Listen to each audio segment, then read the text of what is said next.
The Spring Beneath the Cursed Land, a story of Lavinia Whitfield, Ravenbrook, Minnesota, 1887. Part 1, The Woman Worth $5. My daughter Sigrid is sitting across from me right now. She has her father's hands wide across the knuckles, steady, and she is holding a pen above the notebook waiting for me to begin. Outside the window of what used to be a one-room cabin with a rotted threshold and a tin roof full of holes, the morning light is coming in the way it always has, soft at first, then stronger. I am 91 years old. My own hands shake too much to write. People will tell you that the story of the Whitfield Spring is a story about water, about a clever woman who found something valuable beneath a cursed piece of land and used it to save a town. That is one way to tell it, but it is not the whole truth. The whole truth is this. On a Tuesday evening in August of 1887, I walked out of the Caldwell house with 2 children, 2 carpet bags, and $5. And I did not know, as my feet carried me down that road, that I was walking toward the most important thing I would ever find in my life. I thought I was walking away from everything. I was wrong about that. I was wrong about a great many things that summer. But I was right about the water. It smelled of lavender in that parlor. It always had. Millicent Caldwell's lavender. Millicent Caldwell's money. She sat in her high-backed chair beside the fireplace, with her hands folded in her lap and not a single hair out of place, wearing her black morning dress the way other women wore pearls.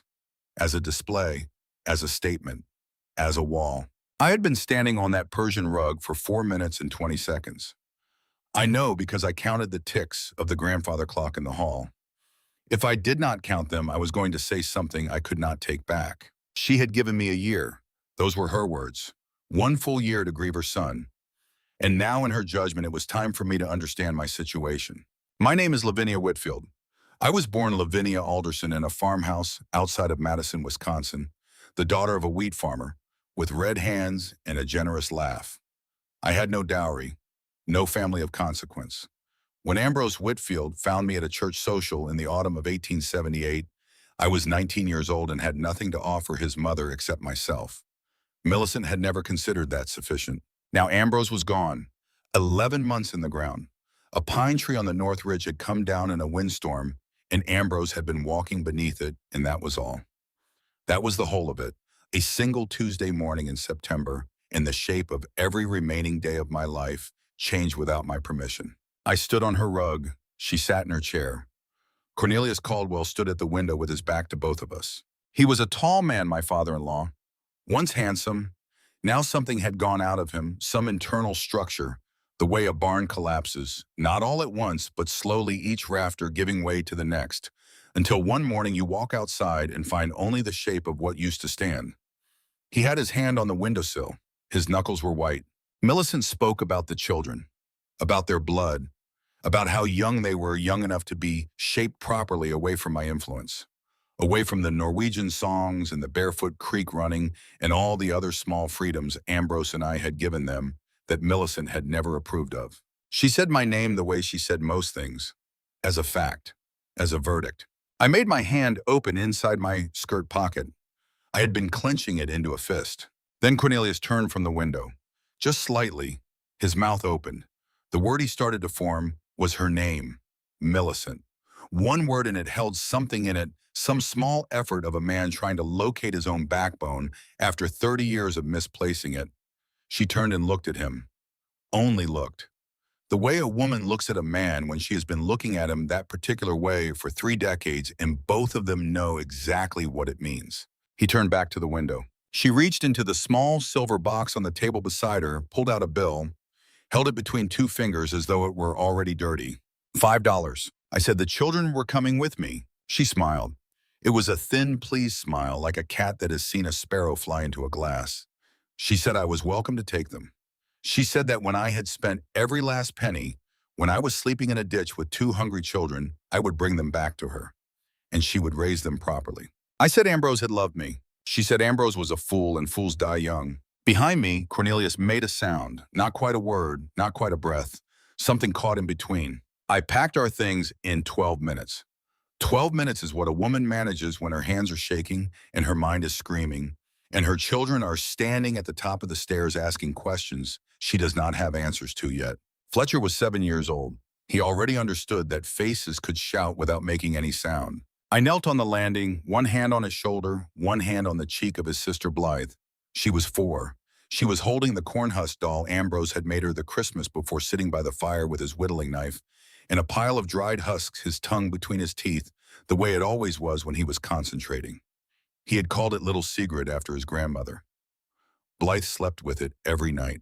I told them we were going on an adventure, just the 3 of us, like the stories Papa used to tell. Fletcher looked at me the way only a 7-year-old boy who has lost his father can look at his mother. Hard and searching and already too old. Then we came down the stairs. Cornelius was waiting at the front door with his coat on. For one bright, impossible second, I thought he was going to stop her. That he was going to say no enough, this is my house too. He opened the door for us, quietly. As I passed him, I heard him whisper low enough that I nearly missed it. He said Ambrose had loved me for a reason, that they had never looked closely enough to see what that reason was. Then the door closed behind us, and we were on the road. The first door I knocked on was the boarding house. Mrs. Hartwell had known me for 7 years. She opened the door, looked past me, saw the children, and closed it again. Very gently, very final. The second door was the general store. The third was the bank. The fourth was the church parsonage. The fifth belonged to a man named Sylvester Aldous, a merchant who controlled most of the dry goods trade in Ravenborough County. He did not just close his door. He stood in the frame long enough to make certain I saw his face, long enough to make his choice visible to me. Then he stepped back and shut it with the soft, deliberate click of a man who wants you to understand that his silence is a decision, not an oversight. Millicent Caldwell had been fast. She had ridden her buggy into town that afternoon and spoken to every wife of every man who mattered. She had let it be known without ever saying anything directly that any family who helped Lavinia Whitfield would find their accounts reviewed, their credit shortened, their sons and daughters quietly uninvited from the things that mattered in a small town. That was how the Caldwells did things. They did not threaten. They suggested. And Ravenbrook, Minnesota listened. There was one more door. Dorothea Brennan, wife of the blacksmith, a woman who had bought a quilt for me once and told me I was the kindest woman she had ever met. She opened the door and looked at me, and her eyes filled immediately with tears. She did not let me in. She stepped out onto her porch instead, pulling the door closed behind her so her husband would not see. She reached into her apron and pressed something into my hands. A loaf of rye bread, still warm. She did not say a word. She touched Blythe's cheek, nodded once at me, and went back inside. I held that bread against my chest and kept walking. I would remember it for the rest of my life. Not because it saved us, though it helped. I would remember it because it was the first thing in Ravenbrook that afternoon that reminded me I was still a human being. We sat on a bench outside the land office as the sun went down. Fletcher on one side of me, Blythe curled against the other, already half asleep, with little Sigrid tucked under her chin. The $5 bill was still in my pocket. There had been nothing to spend it on. I closed my eyes and tried to breathe. And then Fletcher asked me in a small voice where we were going to sleep. I opened my eyes. I looked down the street at the white steeple of Reverend Marsh's church. The only door that afternoon that had not quite closed in my face, though it had not exactly opened either. He had stood in the parsonage doorway with a kind face and a quiet voice and told me he could not offer me shelter there, not openly, but that the woodshed behind the church was dry, that his wife would leave blankets on the back step, that neither of them would see me. I had understood him completely. We made our bed in straw that night. 3 wool blankets, no lantern, no note. I laid the children down and wrapped them both in 2 of the blankets and kept one for myself. Fletcher fell asleep quickly. Children do. Their bodies surrender before their minds can argue. But Blythe lay awake a long time. Her eyes were open in the dark, and I could see them shining. She asked if Papa was mad that we had left the house. I told her no. I told her Papa was warm and safe and watching us right now. She asked if he could see her. I said he could. So she lifted little Sigrid up toward the rafters, up into the dark above us, so that her father could see the doll from wherever he was. I pressed my face into the blanket so she would not hear me cry. I did not sleep that night. I lay there listening to my children breathe, and I thought about $5 and what a woman does when the world has looked at her and named her price. A lesser woman would have gone back to Millicent Caldwell in the morning. I am great-grandmother Sigrid's great-granddaughter, and Sigrid crossed an ocean at 16 years old with 2 dresses, 1 Bible, in a stubbornness wider than the fjord she left behind. Her voice came back to me around 3 in the morning, clear as spring water. I had not heard it in 6 years, not since she died, but I heard it then. She said the earth gives to those who ask with their hands, not with their mouths. She said my mother-in-law asked with her mouth. She said I would ask with my hands, and we would see which one the earth respected. I sat up in the straw. I made a decision. In the morning, I would go to the land office. I would spend my $5 on something, anything at all. A patch of dirt, a rock pile, a ditch. Because a woman with nothing is a woman at the mercy of everyone. But a woman who owns even 1 square foot of this earth is a woman nobody can order off the road. The land office opened at 8 o'clock. I was there at 7:45. Fletcher and Blythe sat on the bench outside eating the last of Dorothea Brennan's rye bread. I had saved half of it for breakfast. There was nothing else. Mr. Hatch was the clerk. A small man, round glasses, a stain on his vest that might have been yesterday's coffee. He unlocked the door at precisely 8 and pretended not to recognize me. I said I needed to buy land. He did not look up from his ledger. I said I had $5. He looked up then. He blinked at me 3 slow times the way a man blinks when he is waiting for the rest of a sentence he cannot quite believe. Land in that county started at $12 an acre on the cheap end. He said there was nothing he could show me for $5.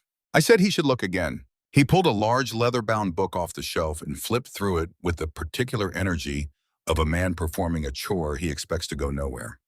Then he stopped. He looked up at me over his round glasses, and something crossed his face that I can only describe as the expression of a man who has just remembered a very good joke. There was one property, he said, 40 acres out past Miller's Creek, $5 flat. I said I would take it. He leaned forward on his elbows and lowered his voice as though sharing a ghost story in a saloon. The Lindquist place, he told me. The cabin flooded, not seasonally, constantly. Water came up through the floorboards like something alive, like something that could not be stopped. Old Lindquist had tried everything. He had dug trenches. He had raised the floor. He had brought a preacher out to bless the ground. Nothing worked. 3 years ago, Lindquist had walked away from the property and sworn he would never go back. I said, $5, Mr. Hatch. Draw up the papers. He stared at me. Then he started laughing. A short, bewildered sound like a man who has just watched someone step into a hole he clearly saw. He was reaching for his paperwork when the door opened behind me. The man who walked in was about 42 years old. He wore a deputy's badge on his coat, and he moved with the particular unhurried ease of a man who has never been in a hurry in his life because he has never needed to be. He looked around the office the way a man looks around a room he owns. He said good morning to Mr. Hatch. Then he looked at me. His name was Deputy Crane. I knew of him the way everyone in Ravenbrook knew of everyone else, which is to say I knew he existed and I knew he worked for the county, and in the preceding 24 hours I had come to understand, without needing anyone to explain it to me, that there were men in this town who did things because they chose to, and men who did things because Millicent Caldwell had arranged for it to be convenient for them to do so. He said good morning to me, too, pleasantly enough. Then he said he had been told someone was looking to purchase the Lindquist property this morning. I kept my hands still at my sides. He looked at me for a long moment. Not unkindly exactly, more the way a man looks at something he finds interesting but is already decided about.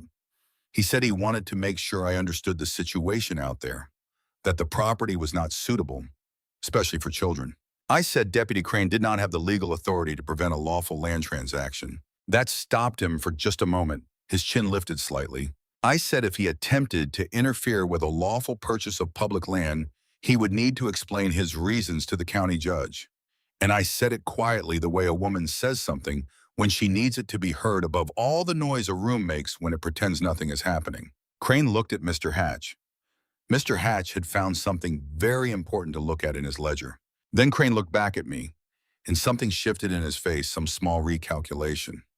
Not defeat, not admiration, something more like a man who has walked into a room expecting one kind of conversation and found himself in another. He stepped back from the counter. He did not leave the office. He stood at the window with his hands behind his back and watched while Mr. Hatch drew up the papers. Watched while I read each line carefully. Watched while I signed with a hand that was steadier than I had any right to expect. When I walked out of that land office with a deed folded in my apron pocket, I paused on the step. Deputy Crane came out behind me. He did not follow me down to where the children were sitting. He just stopped in the doorway and looked out across the street and said almost to himself that he knew the Lindquist cabin. He said the floor had been running water for 20 years without stopping once. He said he had always thought it was a sign of something wrong with the place. He paused. He said he was no longer entirely certain about that. Then he walked the other direction, and I walked toward my children, and I knelt down between them on the bench and told them we were going to see our new home. That was the richest I had ever felt in my entire life. It was 4 miles to the Lindquist property. We walked all of it. Fletcher went first with our single carpet bag, solemn as a pallbearer. Blythe made it 2.5 miles on her own feet before I picked her up and carried her the rest of the way. The track ended in a clearing, and in the clearing stood the cabin, 16 feet by 20. One room a sleeping loft above. The logs at the base were green with moss. The threshold was soft with rot. Tin roof rusted through in 3 places. The stovepipe had bent at an angle that suggested complete indifference to its purpose. Behind the cabin, the land rolled away into 40 acres of wild grass as tall as my shoulders. A few thin cottonwood trees marked what had once been a fence line. And the air, that was the thing I noticed before anything else. The air out there was clean, no smell of Millicent Caldwell's lavender, no eyes watching from Caldwell windows, just wind and grass and the sound of my own breathing. Fletcher stood beside me, looking at the cabin with his hands at his sides. He said it looked sick. I said it did. He asked if we were going to live there. I said yes. He asked if we were going to live inside it. And for the first time since Millicent had slid that $5 bill across the table, I laughed. A real laugh coming up from somewhere I had forgotten. I kept laughing. Stored. I pushed the door open. The smell reached me first. Wet wood and slow rot and something mineral, the smell of old water and old earth. And then I saw it. A thin, shining sheet of water covering the entire floor, moving, not pooling, moving, coming up through the planks in one corner and flowing steadily toward the opposite wall and disappearing beneath it. Like the cabin was built on the back of something living. Fletcher stopped at the threshold. He would not step inside. Blythe had no such hesitation. She pushed past both of us and walked straight into the water in her bare feet, laughing at the cold of it, spinning in small circles with her skirt flying wet around her knees. I stepped inside. I walked to the center of the floor. I knelt down in the water and pressed my palm flat against the wet planks. Cold. Genuinely cold. Not the tepid warmth of standing water in August. Something around 50 degrees Fahrenheit, and it was not standing at all. It was moving. Purposeful. Alive. And a memory struck me so hard and so suddenly that I had to sit back on my heels. Great-grandmother Sigrid, 7 summers before in the last year of her life, she had taken my hand beside the old stone spring house behind the Caldwell homestead, the one nobody used anymore, and she had pressed my palm flat against the stone basin wall. She told me to feel it. August outside, 90 degrees, and that water was winter. She asked if I knew why. She said moving water comes from deep in the earth, 60 feet down, 80 feet, 100 feet, where the ground forgets summer entirely and holds nothing but the cold of its own bones. And that water, she said, is the same water year after year, decade after decade, faithful, constant, alive. I had been 21, then newly married, barely listening, but I had remembered. Somewhere below the level of thought, in the place where the body stores what the mind was too distracted to hold, I had remembered every word. I sat back in the cold water with my skirt soaking through, and I looked at Fletcher still standing in the doorway, and at Blythe still spinning in the middle of the room, and I began to smile. Fletcher asked why I was smiling. I told him this was not a curse. I told him this was a spring, an underground spring, cold and clean, and coming up from 100 feet below us. I told him Mr. Hatch did not know what his own hands were touching, but his great-great-grandmother had. And I did. And then Blythe stopped spinning. She stood very still in the center of the room with the water swirling around her ankles and looked down. Then she looked up at me, 4 years old, with the serious, luminous eyes she had been born with. She said she could hear it. I asked what she heard. She said the water was singing. A chill moved through me that had nothing to do with the cold beneath my feet, because that was exactly what great-grandmother Sigrid had told me all those years ago beside the spring house. She had said some springs sing, that if you were quiet enough and patient enough and open enough in some way, she could not name, you could hear them. Most people could not. Only some. Blythe could. I stood up, I crossed the room. I held my daughter against me and breathed into her hair and felt the water moving steadily beneath our feet, patient and cold and ancient, and entirely unconcerned with anything that had happened to us in the last 24 hours. That night, we slept in the loft. It was the only part of the cabin completely dry. Old Lindquist had clearly retreated up there in his last months, huddled above his flooded floor.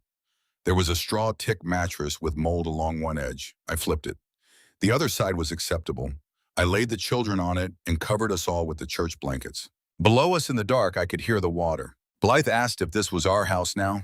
I said, yes, baby, this is our house. She was asleep before the sentence finished. Fletcher was not asleep.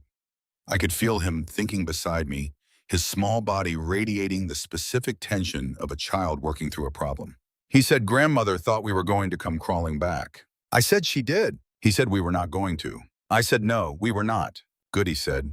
And he rolled over, and he was asleep in under a minute. I lay there a long time after staring up at the roof beams and thinking about Ambrose, thinking about what he would say if he could see this. I thought he would laugh. He would have called me extraordinary in that quiet way he had, without drama, the way he said important things like they were simply facts he had noticed and wanted to share. He would have said I had bought a flooded shack and was going to make it into something worth keeping. I was going to prove him right. The plan formed itself in the dark above me, shaped by the sound of running water and the memory of an old woman's hands pressing mine against cold stone. I would dig a basin in the corner where the spring pushed up strongest. 5 feet by 5 feet, 3 feet deep. I would line it with field stone from the collapsed fence line on the property edge. I would make the water a home, a place to collect and settle.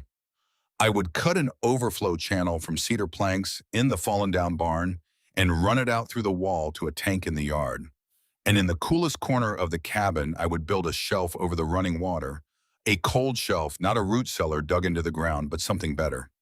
A river running through my kitchen, steady and cold in a county where every other family was fighting heat with ice they could not afford. The only thing I needed was time and hands and whatever stubbornness great-grandmother Sigrid had put into me before she died. I had all three.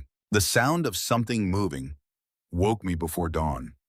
A shuffle from outside from the direction of the small, collapsed crib behind the cabin that had once been a livestock shelter. Blythe was still asleep against my left side. Fletcher was not beside me. I lay still and listened. Then I heard it again softer, a low, patient sound. After a moment, the loft ladder shifted with someone climbing back up very carefully, trying not to make noise. Fletcher settled into his spot. His hands smelled faintly of dry grass and something else, something warm. I did not ask. In the morning, I looked through the one cracked window that faced the back of the property. The collapsed crib was empty, except for debris and weeds and the remnants of an old feed trough. And a horse, not a young horse. A gray animal, lean and long-faced, standing in the far corner of the ruined shelter with an expression of complete resignation. Lindquist had left it behind the same way he had left the rusted shovel and the rotted wheelbarrow and the stack of cedar planks behind the barn, the same way a man leaves things when he walks away from a life that has beaten him down to the point where carrying anything else feels impossible. Fletcher had found it. Fletcher had gone to it in the dark with a piece of crust from Dorothea Brennan's bread. I watched the horse for a moment, and then I looked at my son, who was already outside sorting through the stones along the old fence line, with the absolute concentration of someone who has identified a purpose and has decided to serve it. I did not ask him about the horse, not yet. I went inside, I picked up the old rusted shovel that Lindquist had left leaning against the cabin wall. I hitched up my skirt, I rolled my sleeves past my elbows. I stepped into the water.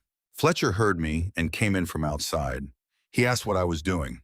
I said I was starting to dig. He said we had just woken up. I knelt down so that my eyes were level with his. I said there were two kinds of people in the world, the kind who wait and the kind who start. I said his grandmother was the kind who waited. She was very good at waiting, and right now she was waiting for us to fail. And what were we? We were the kind who start. We start now, because if we do not start now, we will not start at all. He thought about that. Then I told him he was going to be my foreman. I told him what a foreman does. He was to watch the stones I carried out and sort them into 3 piles, flat ones, wall ones, and large ones for the rim. A small, real smile crossed his face, the first I had seen on him in almost a year. "Yes, Mama," he said. He went outside to start. Blythe came down the ladder a few minutes later, still in her nightgown, little Sigrid under one arm. She padded across the wet floor without looking down at it, the way she had already begun to treat the water as simply part of how the cabin was. She stood beside me and watched me dig. After a while, she asked what she could do. I told her she was too small for the heavy work. She asked again, "What can I do?" I looked at her standing there in her nightgown, with her sleeves already pushed up to her tiny elbows ready, before I had even given her a task, and I thought of something. I said the stones needed to be cleaned before they went into the basin.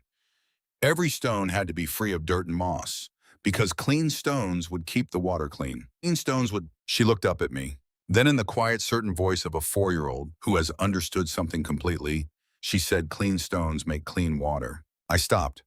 The shovel was halfway through a lift. I said that was right. That was exactly right. She nodded as though this was something she had already known, and I had simply confirmed it.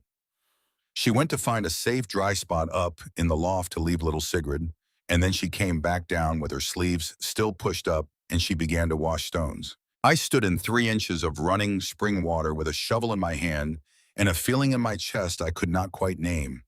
Not happiness. Something older than happiness.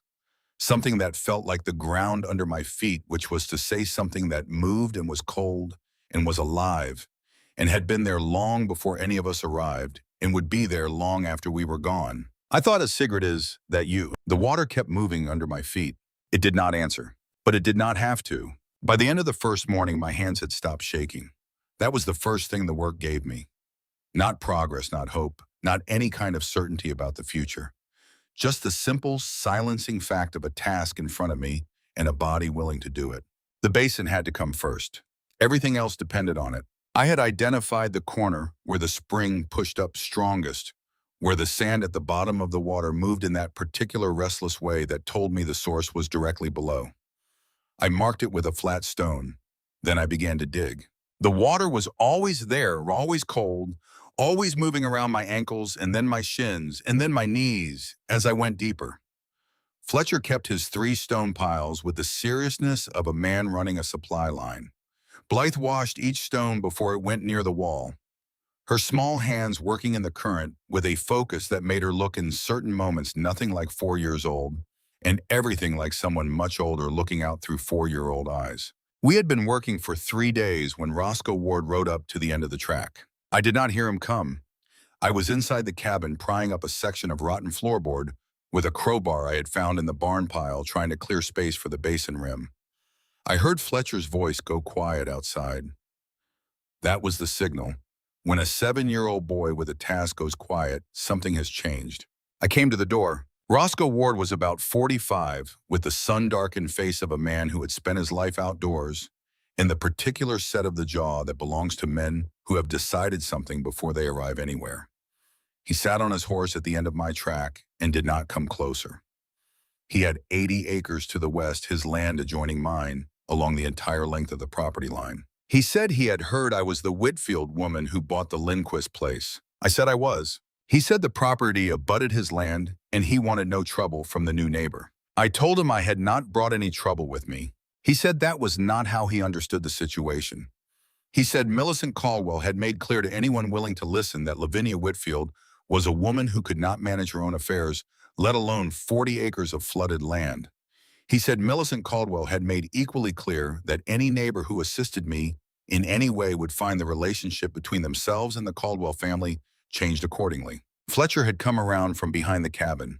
He had a stone in his hand, not raised, just held the way a boy holds something when he is deciding whether a situation requires it. I kept my voice level. I told Ward he was welcome to look at what I was building if he wanted to form his own opinion. He said he did not, but he looked. Through the open door of the cabin past me into the dim interior where the stone basin was already beginning to take shape in the corner where the water ran clean and cold through a structure that had not existed 4 days ago. He looked at it for a moment with an expression I could not quite read. Then he turned his horse and rode back toward his own land without another word. Fletcher stood in the yard until the sound of hooves faded. Then he set the stone down.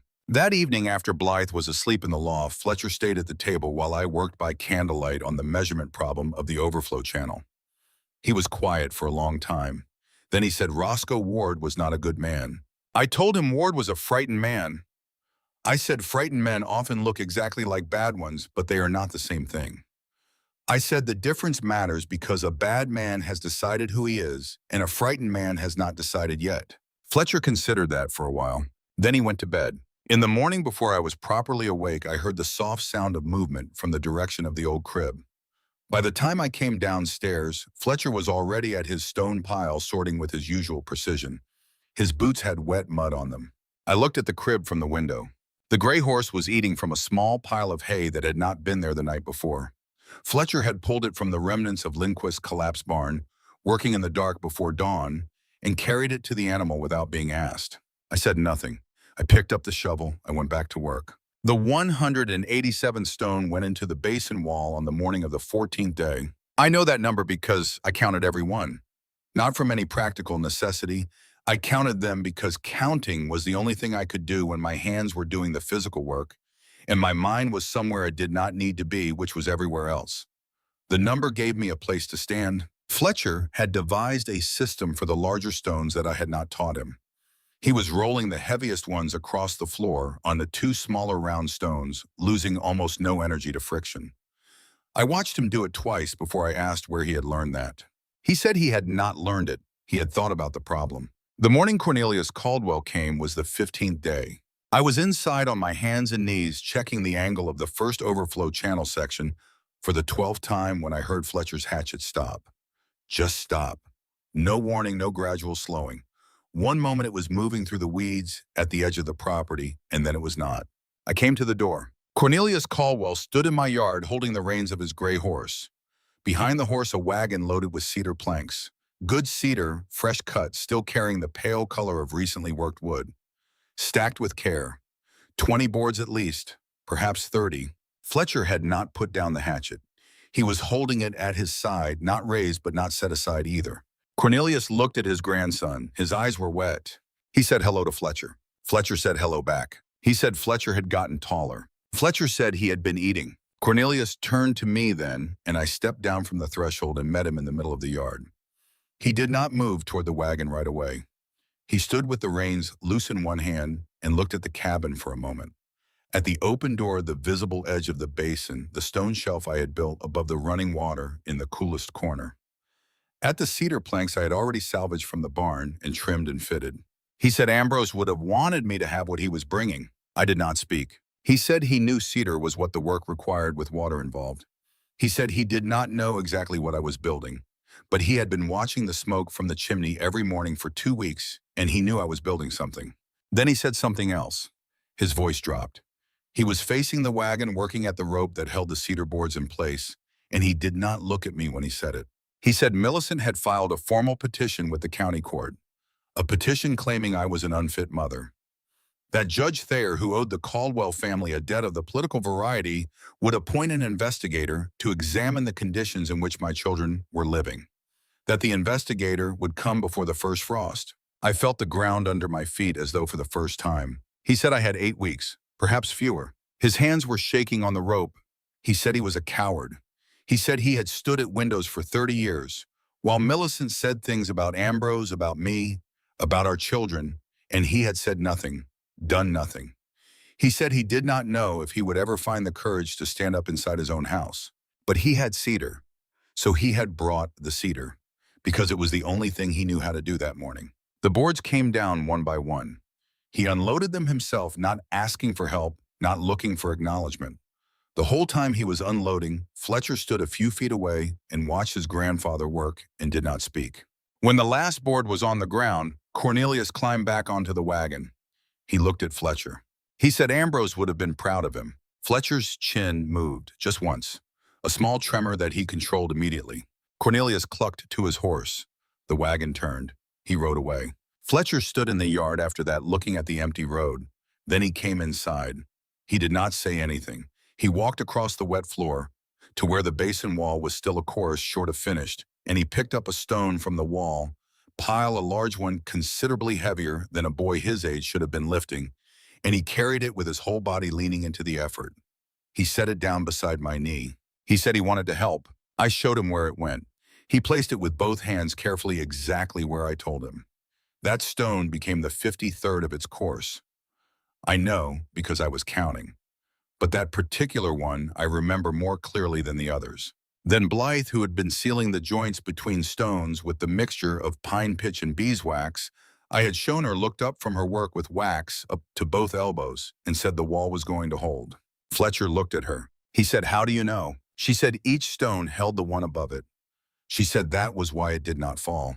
Fletcher looked at me. I said that was right. That was exactly how it worked. He thought about that for a longer moment than most adults would have given it. Then he said, "Was that how people stayed standing too?" I set down the stone I was holding, very carefully, because if I had not, I would have dropped it. I said yes. That was exactly how people stayed standing too. That same afternoon, a man appeared in my doorway who introduced himself as Dr. Alistair Voss. He had been in Ravenbrook for 5 weeks, newly arrived from St. Paul, and he said he had been passing by on the Millers Creek Road when he saw smoke from my chimney and thought to stop. My hand went for the crowbar before I had finished turning around. He had both hands raised. He had the look of a man who found this reaction understandable and was not offended by it. He said he came in peace. He was about 35 with an honest face and the particular quality of stillness that belongs to men who have spent time around people in pain and learned not to add to the noise of a room. He had a black leather bag at his feet, and his sleeves were already rolled to the elbow, as though he had expected that wherever he was going, he might be needed to do something with his hands. I asked him what he wanted. He said he had heard things about the property, about me. He said he had come to Ravenbrook from St. Paul because rural people needed doctors, and rural people were said to be honest. He said he was still forming an opinion on the second point. Then he looked past me and saw the basin. He walked around it slowly, the way a man walks around something he cannot quite believe is where it is. He crouched. He put one hand in the water. He looked up at me with an expression that was equal parts professional excitement and simple astonishment. He asked if I knew what I had. I said I had a clean water source in a county that was drying out. He said I had considerably more than that. He said that with a cold water source of constant temperature and constant flow, the applications in fever cases alone were significant. He said in a cholera outbreak and any kind of dehydration emergency, access to water, that cold and that clean, could mean the difference between a funeral and a recovery. He caught himself then the way men of science sometimes do when enthusiasm carries them ahead of courtesy. He apologized for talking too much. I said I had not had an adult to talk to in 3 weeks so he could continue. He smiled. It was a useful kind of smile, not decorative. I told him to help me carry the next trough section into place. He rolled up his sleeves and helped. He came back 3 days later, and 4 days after that. Fletcher stopped being suspicious of him by the 3rd visit. Blythe met him on the 2nd. She came down the loft ladder, stood in the doorway, studied him carefully, and then looked at me and said he had good hands. Dr. Voss paused in the middle of setting down a box of iron nails he had brought, looked at the 4-year-old and said, "Thank you." She said, "You are welcome," and walked away. It was Dorothea Brennan who told me at the end of that same week what had happened between Voss and Millicent. Dorothea had walked the 4 miles out to see me on a Saturday afternoon with a rhubarb pie in her basket and her daughter Willa beside her, appearing at the end of my track as though she had been coming every week for years. She stood in the doorway of the cabin and looked at the finished basin, at the cedar channel, at the cold shelf where a small crock of butter and a crock of cream sat steady and cold while outside the temperature was climbing toward 90. And she said in a very quiet voice that this was not a flooded shack. I said not anymore. She said it was a homestead. She sat on the bench I had built by the door. She told me that Millicent had gone to Voss's office 10 days after he first came out to the cabin. No appointment, gloves on parasol in hand. She had told him in plain terms that if he continued his association with me, she would see to it that no family of standing in the county set foot in his examining room again. Voss had told her he had come to Ravenbrook with 2 trunks and a horse and could leave with the same.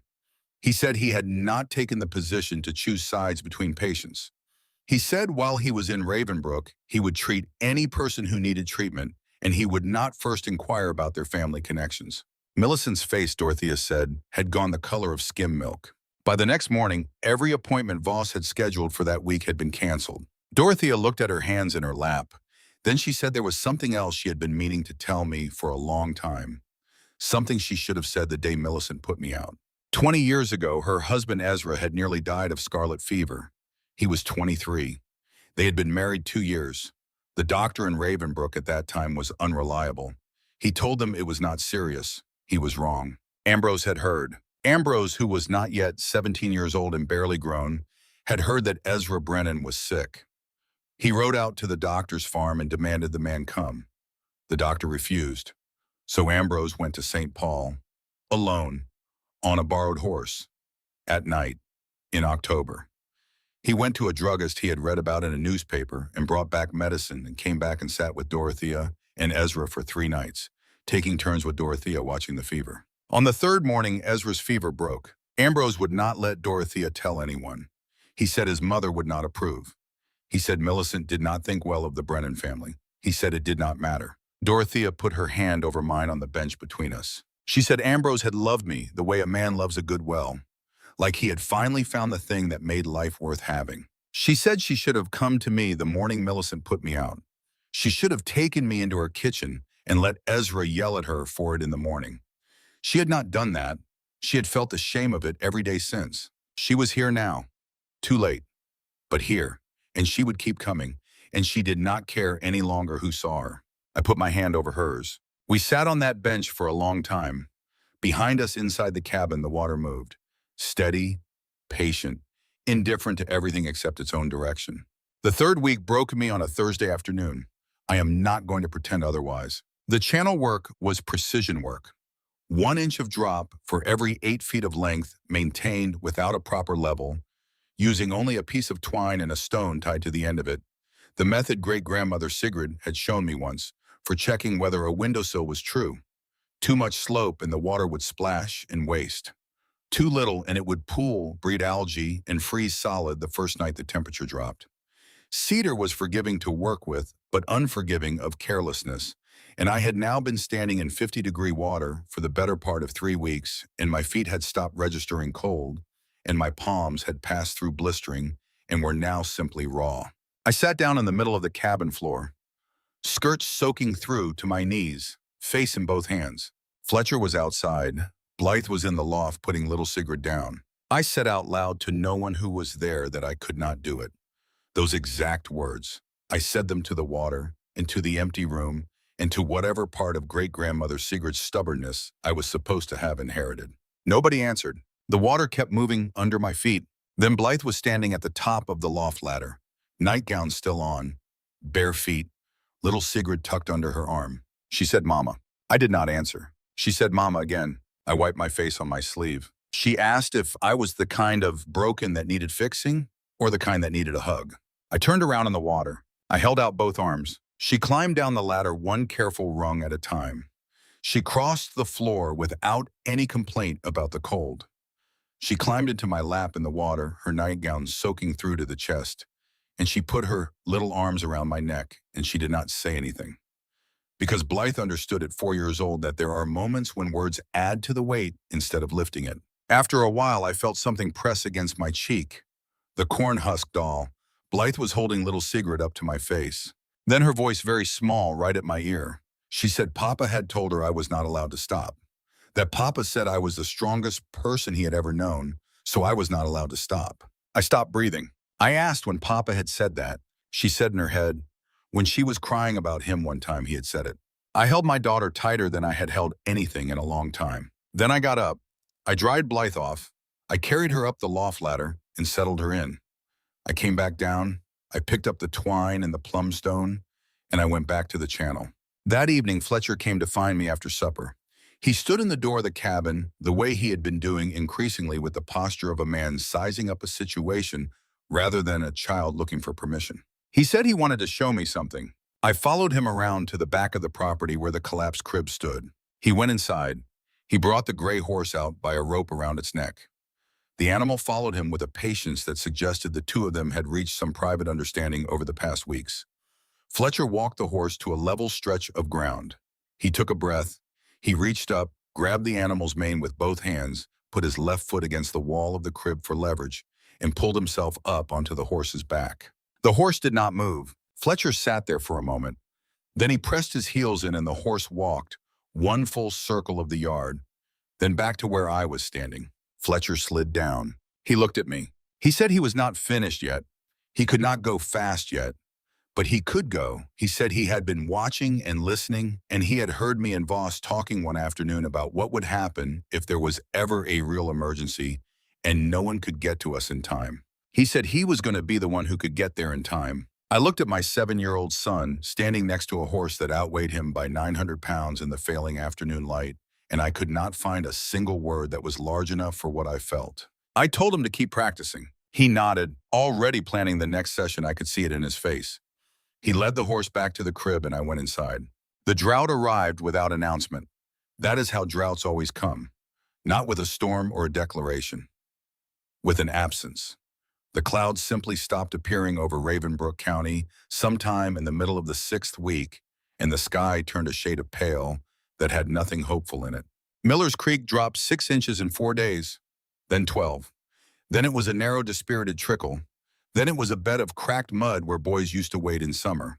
The wells began to fail one by one.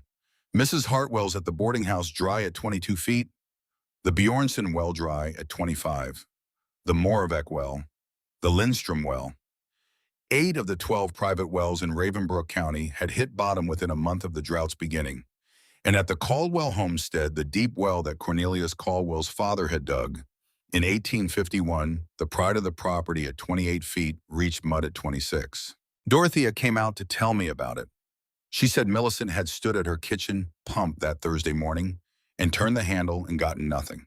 Had turned it again and again, had placed both hands on the edge of the counter, had closed her eyes.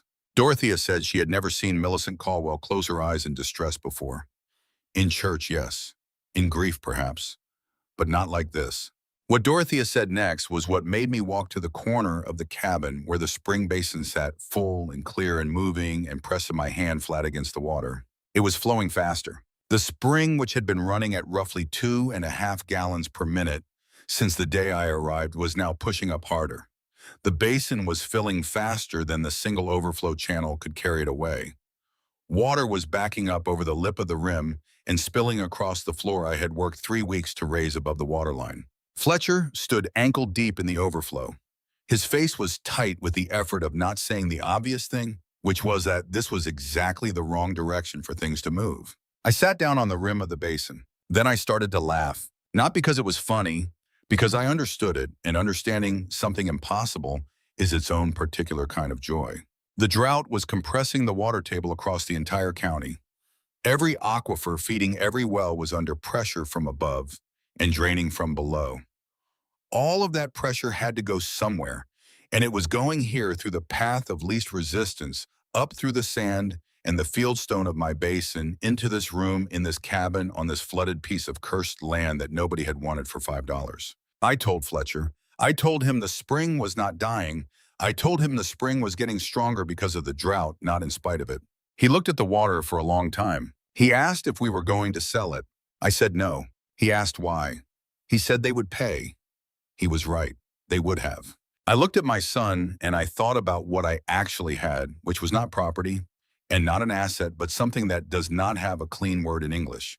The thing that happens when you have suffered long enough in a specific place that the place begins to belong to you in a way that no deed can fully capture.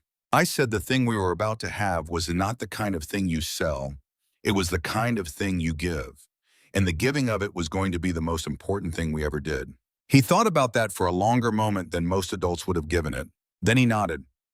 Not the nod of a child accepting what a parent says. The nod of someone who has run the numbers and arrived at the same conclusion by a different road. I picked up the shovel.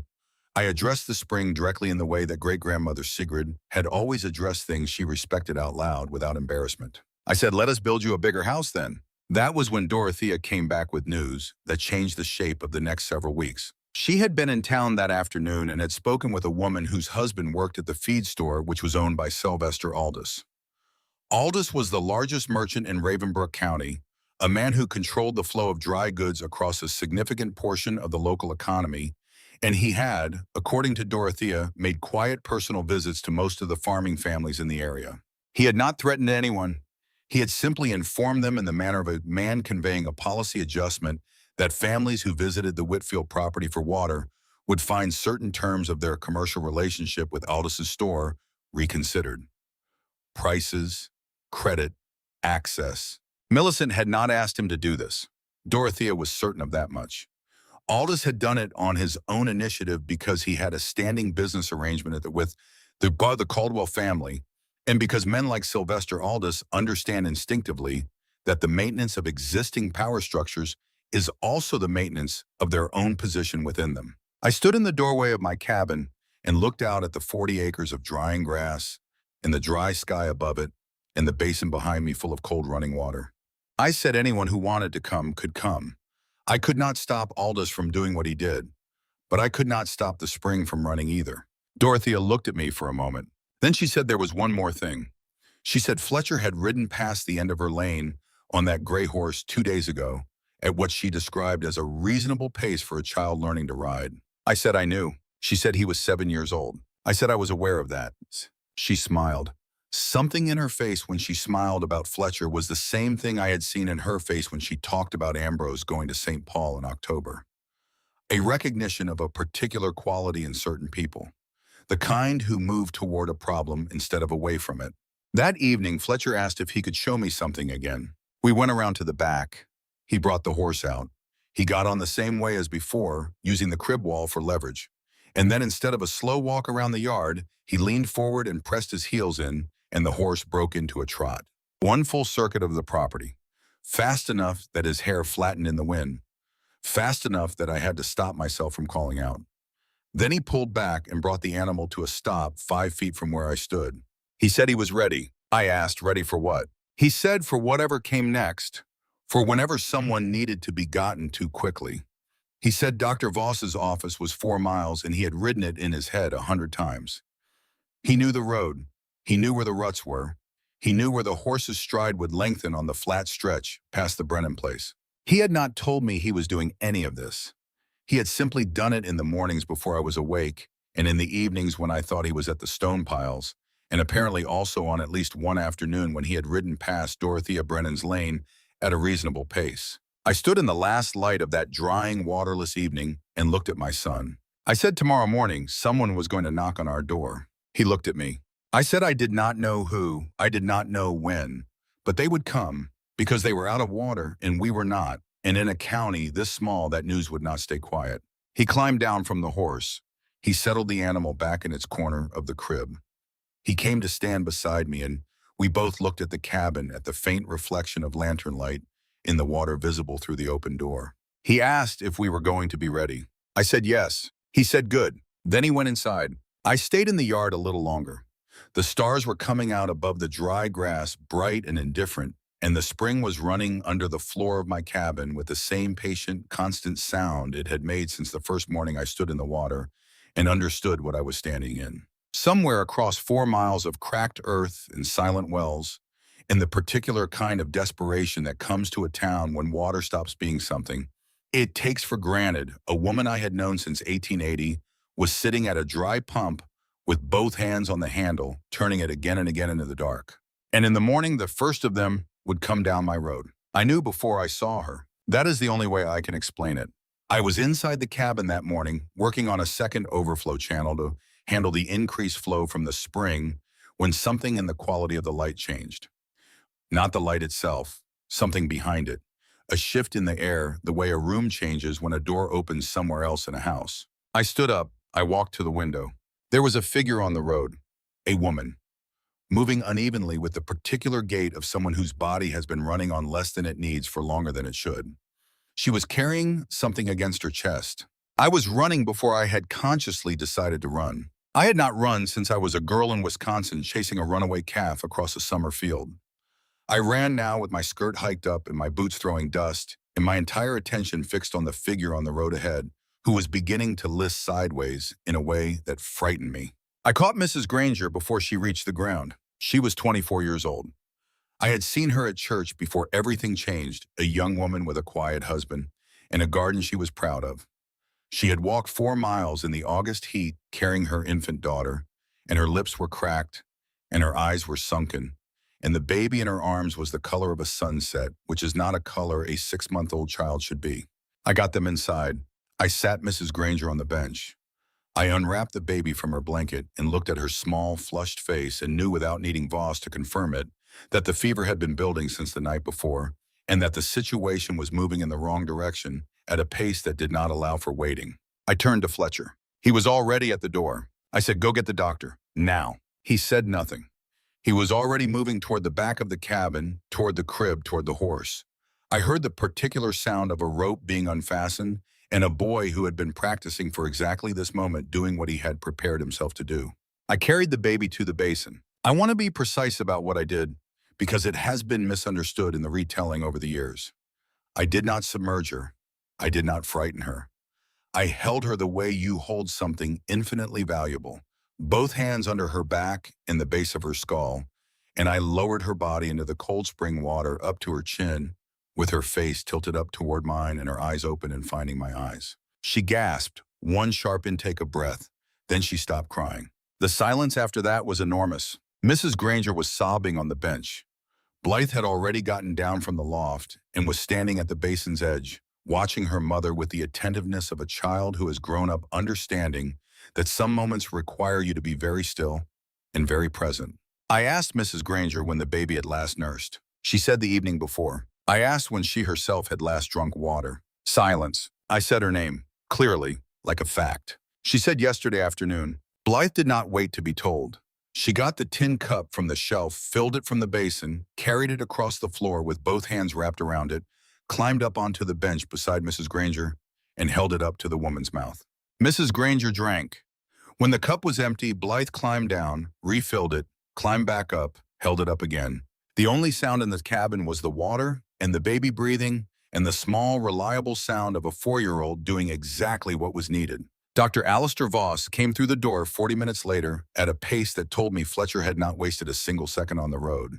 He stopped just inside the threshold and took in the scene in front of him, a widow holding a feverish infant in a spring-fed basin, a child of 4 administering water to a grown woman on a bench, morning light coming in through the single window and catching the surface of the basin, so that the whole corner of the room seemed to shimmer. He told me years later that was the moment he knew.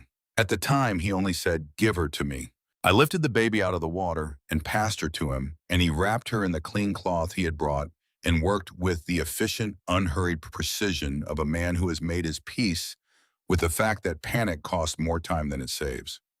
We worked together for 3 hours without much conversation. I handed him what he needed before he asked for it. He held out his hand and found the right thing already there. At some point in the second hour, it stopped feeling like 2 people helping each other and started feeling like one person working with 2 pairs of hands. By the time the shadows in the cabin shifted toward afternoon, the baby's fever was gone. She nursed twice. Her mother slept on the pallet I had laid out in the loft with my own bedding. Voss and I sat on this front step. Neither of us spoke for a while. The dry grass moved in a faint wind, and the sky had the bleached patient quality it had held for 42 days. He said that would have been a funeral tomorrow. I said I knew. He said I had saved her. I said we had. He said no. He said I had saved her and he had helped, and those were not the same thing, and he was not going to pretend otherwise. I did not have anything to say to that. He stood, brushed off his trousers, picked up his bag. Then he stopped. He turned and looked at me across the darkening yard, and he opened his mouth, and what was there in his face was something I recognized because I had felt something like it myself a handful of times in my life and always found it impossible to speak through directly. I said not tonight. I said I could not do it tonight. He nodded. Before he mounted, he said tomorrow then. He rode away, and I sat on the step a while longer, and the spring ran under the floor behind me, the way it always had, and I was aware in a way I had not been before that evening of the specific weight of tomorrow. The news traveled the way news travels in a small town, which is to say it did not travel at all in the conventional sense, but simply arrived fully formed in every kitchen and front room in Ravenbrook County by 10 o'clock the following morning. The Olafson family came first. A wagon, 3 children, a grandmother, 5 empty jugs stacked in the back. Mr. Olafson climbed down from the seat and removed his hat and held it in front of his chest and could not quite meet my eyes. He said they had heard. I said, "Fill your jugs." He said he could pay. I said, "Do not dare." He looked up then. He looked at me fully for the first time in 3 years, and he was a large man, broad across the shoulders, the kind of man who does not cry easily, and he cried. Standing in my yard with his hat in his hands and his children watching from the wagon and the August sun overhead. He said he was sorry. I said, fill your jugs and go home. He filled them. He left. The next wagon was already coming up the track. Roscoe Ward came on the second day. He came on foot without his horse, which told me something about the nature of the visit before he said a word. He had a small bag of potatoes in his hands, which he set down on the ground about 10 feet from where I was standing, with the particular deliberateness of a man placing something at the center of a negotiation. He said he had spoken badly about me in town. He looked at the ground while he said it. He said he had been wrong. I told him to fill his jug and go home. When he had done that, he paused at the edge of the yard. Without turning around, he said he had a milk cow he was not using anymore. He said if I needed it, it was mine. Then he kept walking. On the third day, Sylvester Aldous came. He arrived alone on foot in the middle of the afternoon, wearing the same coat he wore when he stood in his doorway 2 months ago and made his choice visible to me. He stopped at the entrance to the yard. He looked at the basin through the open cabin door. He looked at Fletcher, who was directing the flow of families through the yard with the calm authority of a child who has been doing a job long enough to own it. He looked at me.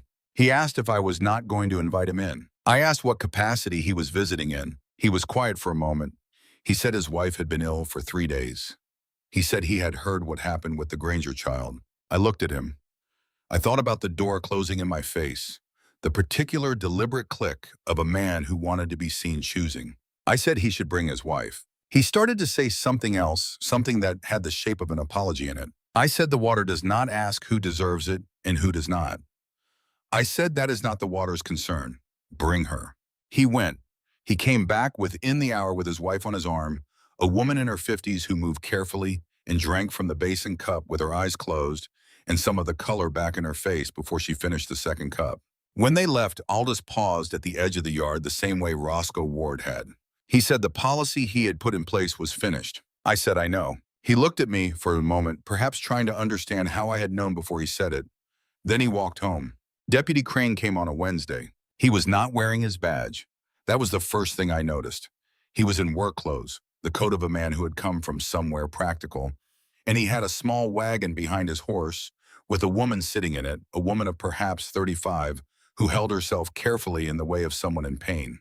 He stopped at the end of the track and did not come further. I walked out to meet him. He said he was not there in any official capacity. I said I could see that. He looked at his wife in the wagon behind him. He said she had not been able to keep water down for 3 days. He said Dr. Voss had told him the spring water might help in ways that other water could not. He looked at me then with the directness of a man who has decided to stop pretending a thing is not what it is. He said I had every reason not to help him. He said he knew that. I had thought in the weeks since that morning at the land office about what I would say if this situation arrived. I had thought about it more deliberately than I had thought about most things. And what I had arrived at was not forgiveness exactly, because forgiveness implies the other person has asked for it, and I did not know yet whether he was asking. What I had arrived at was something more practical. The spring did not distinguish. The spring ran for whoever brought a vessel to it. That was not sentiment. That was simply what the spring was. I told him to bring her inside. He helped his wife down from the wagon, and we walked her to the bench. While Blythe brought the cup and Fletcher went for clean cloths and the light from the window fell across the basin, the way it had every morning since I built it. Crane sat on the overturned bucket in the corner and was quiet. After a while, he said something I had not expected. He said he had not gone to the land office that morning of his own choosing. He looked at his hands. He said Millicent Caldwell held a debt over his family. His brother had borrowed money from the Caldwell estate years ago and had not been able to repay it. Millicent had never called the debt in. She had simply held it the way some people hold a door for you, not out of courtesy, but so that you understand they could let it fall at any moment. He said when she told him to go to the land office and discourage me, he had gone. He said he had stopped on the step afterward and told me he was no longer certain the flooding was a curse. He said that was the most honest thing he had managed that entire day. I looked at him. I thought about what I had said to Fletcher about frightened men and the difference between a decision and a condition. I said it was the most honest thing. I said it had been enough to know. His wife kept down 3 cups of spring water that afternoon. By the time they left, she had more color in her face than as she had arrived with, and Crane had helped Fletcher move 2 heavy stones without being asked and without making a point of it. At the edge of the yard, he turned back. He said he was going to speak to the judge about the petition. I said Cornelius Caldwell had already gone to the judge. He looked at me steadily. He said he was going too. He said 2 voices carried further than one, and he happened to know certain things about Judge Thayer's management of county funds that the judge might prefer remain between the 2 of them. I did not ask him to elaborate. He said it was the second most honest thing he had managed in a while. Then he helped his wife into the wagon and drove away.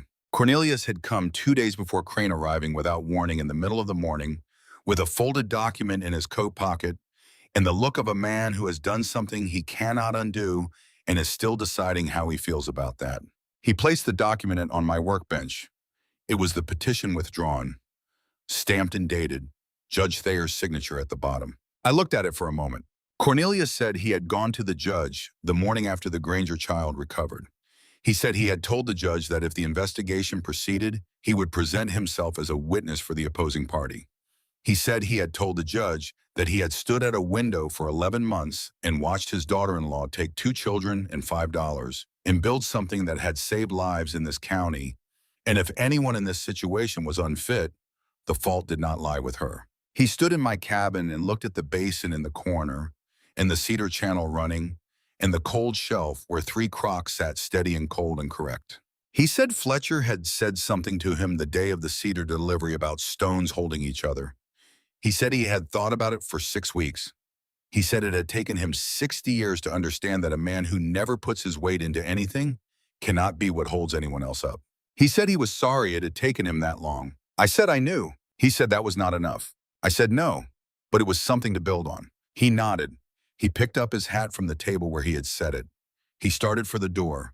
Then he stopped with his back to me and said Millicent was sitting at the kitchen pump every morning, turning the handle, waiting, turning it again. He said he had told her to come out here. He said she had refused. He said her sister's grandchildren were staying at the house for the summer. 3 children, 5 and 7 and 9 years old. Millicent had been giving them her own share of the water from the last jug in the pantry every night. The jug was empty. Something shifted in my chest. I said, tell her to come then. He said she would not come. I said, bring the children. She does not have to come. But those children need water, and she does not have to walk through my door to let me give it to them. Cornelius looked at me for a long time. Then he put on his hat and walked to his wagon and drove away. The Caldwell buggy turned off the main road the following afternoon. Fletcher saw it first. He straightened up from the basin work and went very still in the way that he had learned to go still when something required his full assessment. Blythe came running from inside. She asked if that was grandmother's buggy. I knelt down in front of her. I held her by both shoulders, and I said nobody was coming to take them anywhere. Nobody would ever come for them again. Did she understand? She said, yes, Mama. I said they were coming for water. That was all. She said, all right. Then she went inside and got her tin cup. The buggy came up this track. Cornelius was driving. Millicent was in the back, sitting as upright as she had ever sat in her parlor chair, chin level in full black mourning, as though attending a formal occasion, which in a way she was. Behind her 3 children with hollow cheeks and cracked lips. The buggy stopped. Cornelius climbed down. He looked at me across the yard, and his face said he had not forced her. She had decided. Fletcher came to stand beside me. He said, do not let her in. He said it quietly but clearly, and it was not the voice of a child, but the voice of someone who had earned an opinion. I looked at my son. I said, if Ambrose were standing here right now, what would Ambrose do? Fletcher thought about it. His jaw worked slightly. His eyes got the particular brightness they get when he is holding something difficult at the back of his throat. He said Ambrose would let her in. I said yes, because Ambrose was the boy who rode to St. Paul in October to bring medicine to a man he barely knew. He would have opened every door he had. Fletcher did not say anything, but he stepped to the side. He walked to the cabin door and stood beside it. Before I could move, Blythe was already crossing the yard. She walked barefoot through the dry August dust with her tin cup in both hands, and she stopped at the side of the buggy and looked up at the smallest of the 3 children, a boy of 5, whose lips were white with dehydration, and she held the cup up to him and said, here. The boy took the cup. He drank. Blythe looked past him, up into the back of the buggy at Millicent Caldwell. She said, "Grandmother, do you want water too?" What happened next I have described to no one in its fullness for a very long time, because the most significant moments in a life resist being made into a story. They resist it because making something into a story means giving it a shape and a logic, and what happened in Millicent Caldwell's face in that moment did not have a shape. It had the opposite of a shape. It had the look of a shape collapsing. Millicent had built a face over the course of 60 years, a face that could silence a room, a face that said, "I am above this, above you, above whatever is being asked of me right now." It was a remarkable construction, that face, and it had served her for 6 decades as a wall and a weapon and a proof of something she could not have named but could not live without. A 4-year-old girl with a tin cup took it apart in under 2 seconds. Not slowly, not with drama. Millicent's mouth opened slightly. Her eyes lost their focus, going soft in a way I had never seen them go soft. So, one hand lifted off her lap as though reaching for something that was not there. Then it fell back. And her chin, the chin she had held at precisely the right angle for 60 years, came down. She did not weep, not yet. She simply broke. Silently, in the back of her own buggy, in front of her grandchildren, in front of the woman she had put out with $5 on a summer evening. Cornelius stood beside the horse with the reins loose in his hand and watched his wife, and he did not move because there was nothing to do. This was something that had to happen by itself. I walked across the yard. I stopped beside Blythe. I looked up at Millicent. I said, "Come in, all of you. There is water enough." Cornelius helped her down. Her hands shook on his arm. Her feet found the ground uncertainly, and he steadied her, and she leaned into him, actually leaned, letting her weight go into his hands, and I saw him receive it, saw what it cost her to let him, saw what it meant to him to be allowed. He walked her into my cabin. Fletcher held the door open. He looked at his grandmother as she passed him. She looked at him. Neither of them spoke, but her free hand, the one not on Cornelius's arm, lifted. The backs of her fingers touched Fletcher's cheek. Once, briefly, the way a woman touches something she gave up the right to touch a long time ago and knows it. Fletcher closed his eyes for 1 second. Inside, Millicent saw the basin. She stopped in the middle of the floor, cold, clear water moving through stone, cedar channel running. The cold shelf in the corner, with its crocks of cream and butter, steady and cool, while outside the county baked at 94 degrees. A cabin that had been a floated, rotted, cursed ruin when the summer began. Cornelius guided her to the bench. She sat down slowly, the way people sit when they are not sure the ground will hold. Blythe filled the tin cup. She walked it across the floor and held it up to her grandmother. Millicent took it with both hands. She looked at it for a moment, at the water trembling slightly because her hands were trembling, and then she drank. 1 swallow, 2, 3. When she lowered the cup, her face was wet. Not from the water. She looked at me. She opened her mouth. Whatever she tried first would not come. She closed it. She tried again. She said that when she came to the Caldwell house as a bride 50 years ago, her own mother-in-law had given her a room at the back of the house and made her eat in the kitchen for 6 months and told everyone in town that she was beneath her husband's station. She said she had sworn then that no one would ever make her feel that way again. She said she had kept that promise. She said she had not understood what keeping it was costing her, or who she was becoming in the keeping of it. Not until a 4-year-old girl held up a cup of water, and she looked at the child's face and saw herself at 22, sitting in a back room with a cup in her hands and no one looking at her.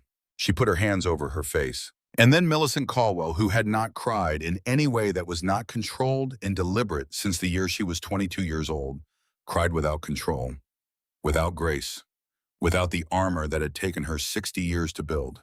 She cried the way the dam goes when it goes, which is all at once and without any gentleness.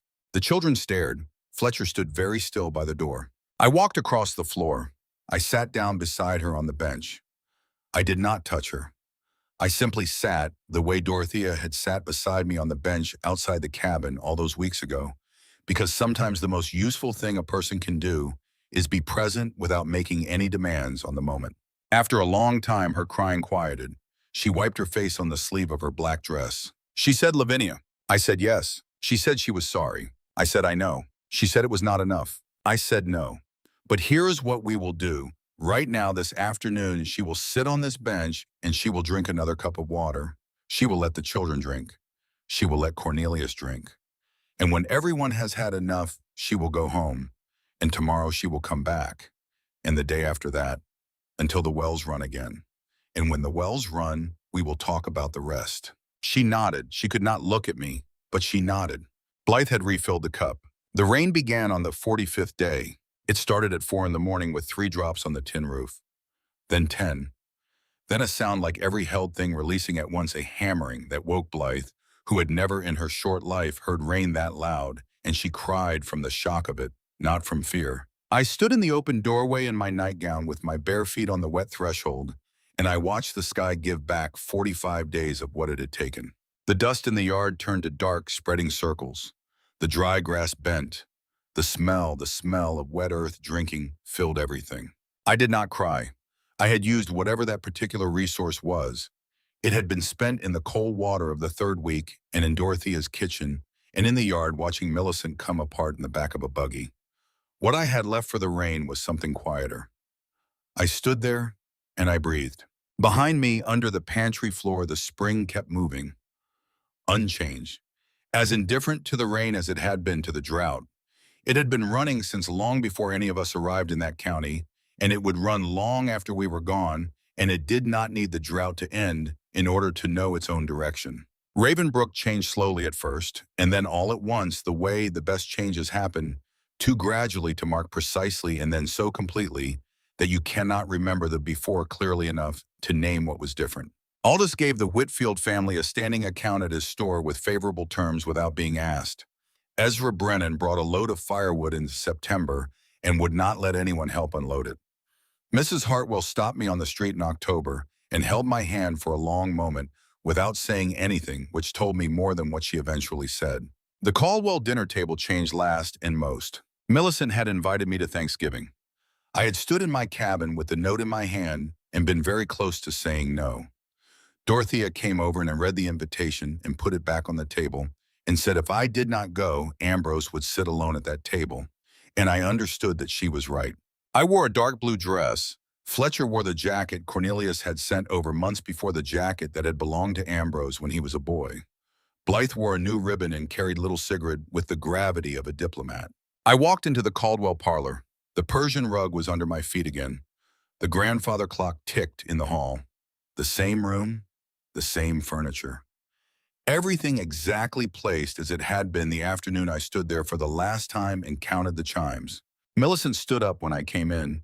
She crossed the room and took both of my hands in hers. She said, "Lavinia." She said, "Welcome home." At dinner, she stood at the head of her long polished table with the whole family seated around her, and she held the back of her chair with both hands, and she did not look at anyone in particular. She said she wanted to say something.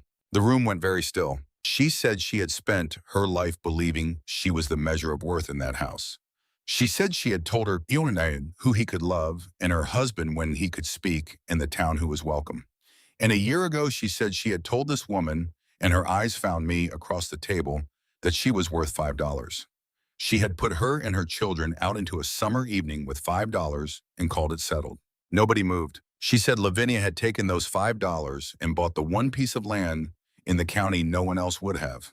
She had taken her children there. She had turned a flood into a spring. She had saved her grandchildren. She had saved her neighbors. Her voice cracked. She let it crack. She did not cover it with anything. She said Lavinia had saved her. She said Ambrose had seen what she could not see. He had loved Lavinia from the beginning, and she should have. From the first day, she had not. She could not take that back. What she could do was say in front of everyone at that table that she had been wrong, that she had been wrong for a long time, and that from that day forward this woman was her daughter. Not daughter-in-law, her daughter. And these children were as much hers as they had been Ambrose's. And anyone who disagreed could stand up and leave. Cornelius stood up. For the first time in 30 years at a Caldwell dinner table, he stood before his wife, had finished speaking. He said nobody was leaving. Millicent looked at him. A real smile crossed her face, small and unsteady, but entirely genuine. The first such smile I had seen on her in all the years I had known her. He reached his hand out. She took it. And Blythe, who had been sitting through all of it with the motionless patience of a child determined to do the occasion, Justice said in her small, clear voice, "Grandmother, may I have a roll?" Millicent laughed. It was a real laugh startled out of her, and then everyone laughed, and the dinner began. Dr. Alistair Voss and I were married the following spring. Reverend Marsh officiated. Dorothea stood with me. Cornelius walked me down the aisle because I had asked him to, and because he had wept when I asked, which I had not expected, and which meant that I had to look at the ceiling for a moment to recover. Fletcher was ring bearer. Blythe scattered wildflower petals with the solemnity of someone who has been preparing for this assignment her entire life. Millicent sat in the front pew. She wore lavender gray, not black.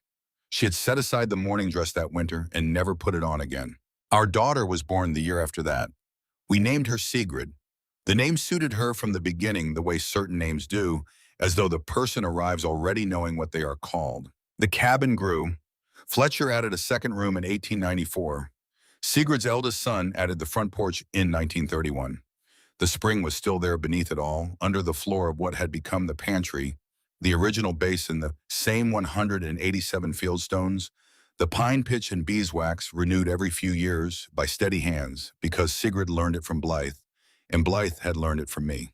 Fletcher grew up tall and quiet and possessed of a gift no one could adequately explain. He could find water. Farmers would walk their dry land and come up without answers, and then Fletcher would walk the same ground and stop and say there. And they would dig, and there would be water. Every time. 3 counties came to know his name.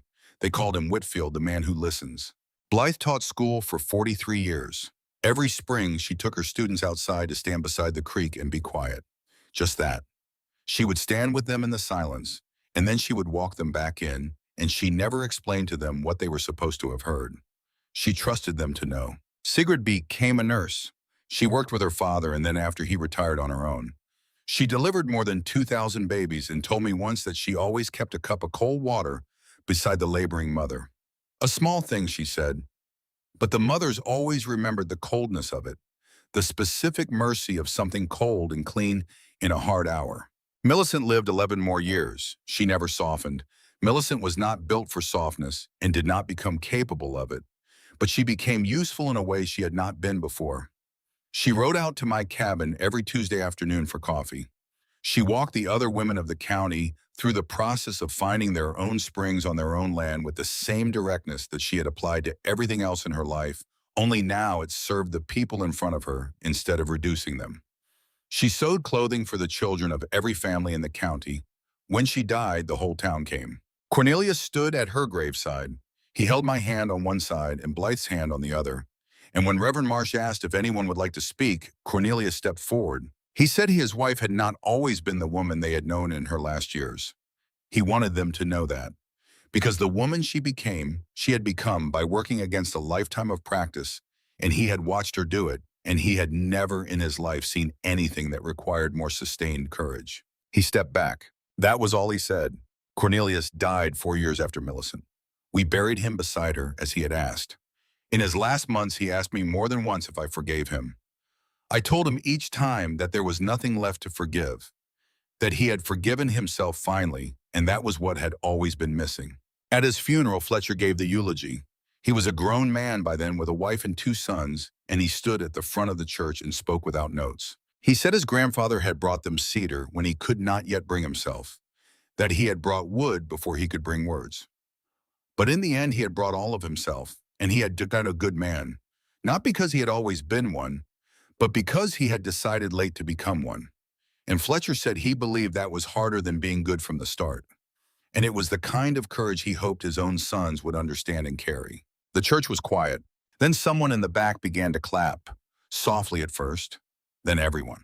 It was the only funeral I ever attended where people applauded. Cornelius would have hated it, and then if we had told him why, he would have sat down and wept. I am 91 years old. Alistair died when I was 74, and I have mourned him every day since, in the way that grief works when it has had enough time to become part of the structure of a life, rather than a wound in it.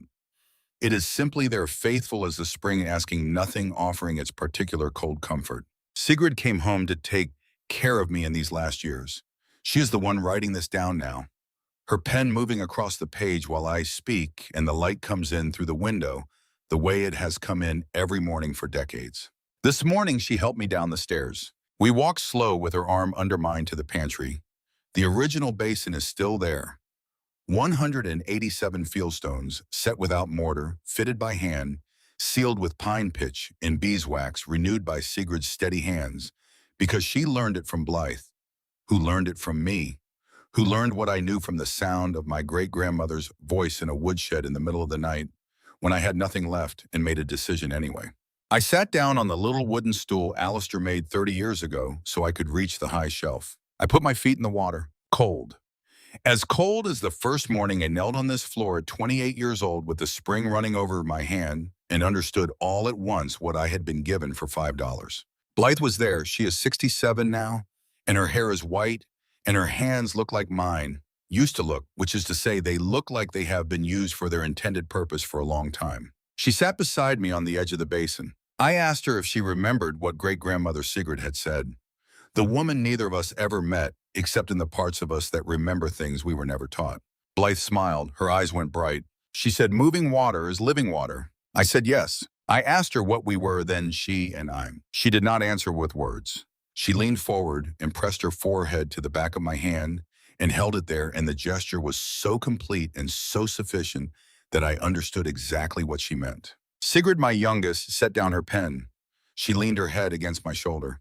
We sat there, the three of us, while the spring moved under the pantry floor with the same patient certainty it had maintained through every drought, every winter, every year of every life that had unfolded above it. It did not know what we were. It only knew its direction. Down into the dark, up into the light, through the stone and sand, in the joined hands of the women who had learned to listen for it. I closed my eyes. In the dark behind my eyelids, I could almost hear her.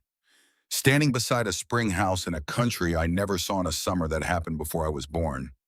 Smiling at something she could already see from where she stood. I could almost hear what she was saying. Almost. The water kept moving, and that was enough.